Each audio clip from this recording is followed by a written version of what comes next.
Welcome. In front of me I have the iPhone 17 Pro, and I'll be showing you how you can boot this device into recovery mode.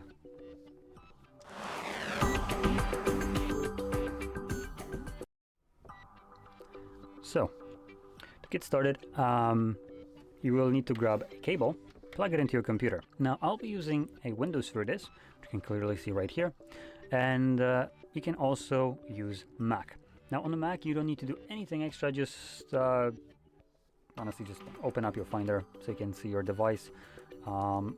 Just to kind of showcase this, when you plug it in the Finder, when it's connected like this, it will show up in Finder on the sidebar. You can click on your iPhone and then it's going to show a page like this. So you're good to go. Just keep it at that.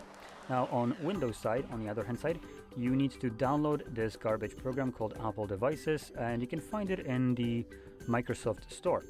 You can see, if we go back, you can search for iTunes too. It's still going to show up, but don't download iTunes. If you're the OG person that has used iTunes before, it no longer works. It's been succeeded by two crappier versions of it, which is Apple Music and Apple Devices. So now we need two of them to do the function of a single program before. And just like before, it's still enshittified beyond belief, so it still works like absolute ass. Hence why we have such a astounding rating right here of 2.1 stars for a $1 trillion company. I don't think that's very acceptable, but that's what you get when you try to force people to use a shitty program that limits the usability of a device. An absolute effing computer can interface with another one because it's literally locked away, so my computer can see it without this piece of shit interfacing with it. It shouldn't work like that. This doesn't work like that. So yeah, I have nothing positive to say about it, apart from the fact that we unfortunately need this shit. So let's get to it. I already have it open, as you can see. So there we go. And to boot our device into the recovery mode, we're just gonna press the volume up, volume down, and then you're gonna hold the power button. You're gonna hold it for basically as long as it takes to boot us into the recovery mode, which will be a little icon of like a cable with a laptop. So anyway, volume up, volume down, power button.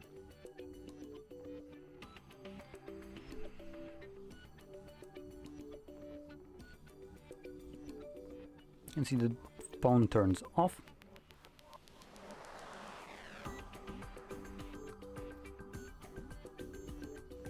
And there we go. Here's our recovery mode. In a second, it should show up on a computer. There we go. And gives us a couple options like update, restore, or cancel. And also labels it correctly as a recovery mode. Which now, I want to give props to Apple. And this is very rare, but round of applause. They finally managed to separate DFU mode from recovery mode. So no longer when you boot up into the DFU mode, it tells you that it's a recovery mode. Now it's labeled as its own thing, which gives you a little bit of a clarity.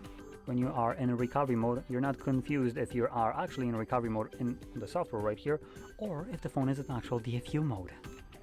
So now it has all dedicated names for it.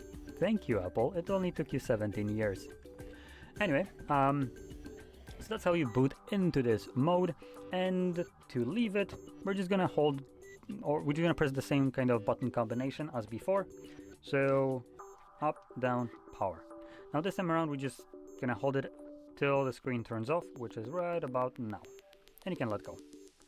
It should automatically start to turn on its own without any kind of inquiry needed. You can also unplug the cable, as it's only needed to actually boot into these modes while it's interfacing with the program. And that's it. So, if you found this video helpful, don't forget to hit like, subscribe, and thanks for watching.